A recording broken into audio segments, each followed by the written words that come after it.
I won't attempt a full rapportage from today, but I want to emphasize a few points that can basically serve as a bridge extending Benjamin's comments between the philosophical focus we had today and tomorrow's more governance and political focus. So I'll just try to hit some points really quickly. First, regarding the discussion that we had in the first panel on the Gaia hypothesis.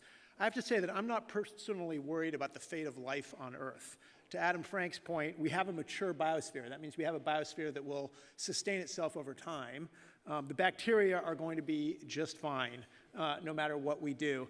But I want to invoke a book that some of you may have read that's from 1981, Jonathan Schell's The Fate of the Earth, which imagined and popularized the idea of nuclear winter as a possible outcome of a full-scale thermonuclear war. And the title of his, one of the two essays that appeared originally in the New Yorker was A Republic of Insects and Grasses. So he, I think in a somewhat exaggerated way, in retrospect, imagined that a full-scale thermonuclear war would not eradicate life on the planet, but would reduce the world to a republic of insects and grasses. And that's not what I think any of us would like to see, whether that happens through nuclear war or through runaway climate change or what have you. So the real question I think that we're confronting here is what is the mechanism by which we can reach what Frank referred to as a mature technosphere? And to put it another way, and then invoking the language that Michael Wong used, I think the question is how can we maintain a genial environment for us and for our fellow creatures on the planet? This, to me, it seems, must entail an embrace of what my colleague Song Bing referred to as thinking about kyosei, or co-becoming, with the other creatures on the planet. This, to me, is the central challenge and opportunity of planetary governance, maintaining both the habitability and the genicity of this planet, Planet A.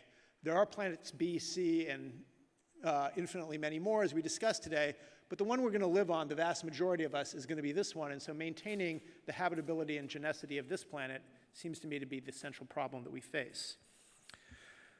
A central question for this, if we take that as the end that we're trying to go for, to follow Benjamin's point, as Neri Woods discussed this morning, has to do with questions of scale.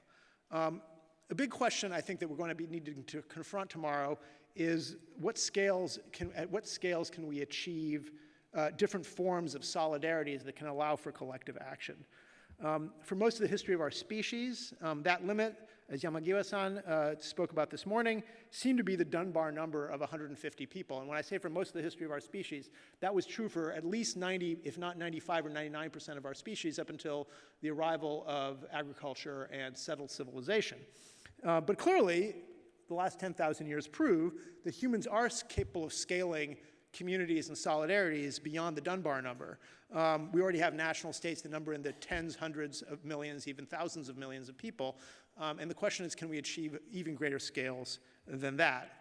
I think that in order for us to achieve that, we're going to have to, as Christine Winter emphasized this morning, think about relationality in fundamentally new kinds of ways. We're going to need to think of a politics and a personal identity rooted not in individualist autonomy, but rather than in a form of recognition of radical interdependence. And I don't mean just interdependence in the geopolitical sense of interdependence between nations, but interdependence between us as individuals with all of the myriad systems that we interact with.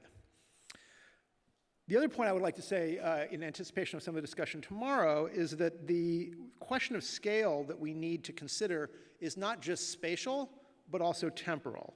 Achieving a mature technosphere will have to be figured in the maintainability of technology over long and indeed endless timescales. The definition of a mature biosphere, after all, is one that's capable of self-replication for billions of years, and a mature technosphere would presumably have the same quality. We're far away from that at this point in time. And if we're to avoid apocalypse, much less extinction, as the last panel discussed, we must find answers to this question. Could that take the form, perhaps, of a World Environmental Organization, as Stuart Patrick suggested? What is the achievable, actionable form of international, terrestrial terraforming? Certainly it's going to require imagining a new kind of planetary politics. To Benjamin's closing point there, the question of governance and control is separate from the question of politics, but politics is really crucial, and this is the point that Nairi Woods, I think, was making very correctly, that we're going to need to think about how do we persuade people, how do we imagine the legitimation mechanisms for the systems of governance and control that are going to be required to achieve a mature technosphere. What I think I would like to close with is that whatever mechanisms and decisions the mature technosphere makes is going to require that we think about the human relations, because clearly the greatest threat to our ability to achieve that kind of genicity of the technosphere is ourselves. And we're going to need to figure out how do we overcome that. So that will be the theme of tomorrow. We'll be thinking more about the systems that we both inhabit and potentially can help create to help manage that kind of thing. So I look forward to continuing this conversation tomorrow and thinking about the practical implications of the philosophy we discussed today. And downstairs, there's a drink for everybody, and I look forward to continuing the conversation. Thank you.